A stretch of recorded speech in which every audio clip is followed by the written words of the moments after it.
Una corona per ricordare l'omaggio di una città alle vittime delle foibe.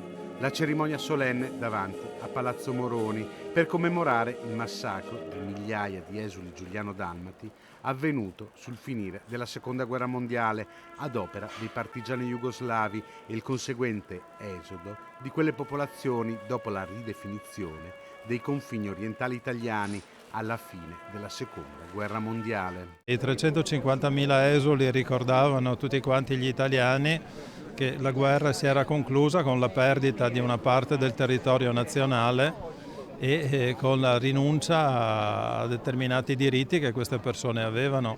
Mettiamoci anche che alla fine della Seconda Guerra Mondiale non è stata positiva per nessuno e quindi avere 350.000 persone in più da considerare non era, diciamo, nei canoni dell'epoca. Poi i divieti politici e le ragioni di Stato hanno fatto in modo che questo sia stato in parte dimenticato e in parte taciuto.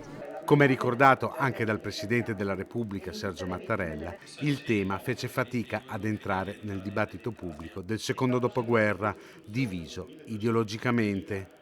Il ricordo, però, era forte nella comunità di esuli, che si batterono perché questa data venisse celebrata. Un giorno che non ha trovato pace anche nella sua ricostruzione, oggi invece ritroviamo l'unità sulle tragedie che hanno accomunato il popolo italiano e che hanno accomunato l'Europa, le tragedie della Seconda Guerra Mondiale che in più occasioni hanno creato vittime in modo ingiusto e in modo crudele.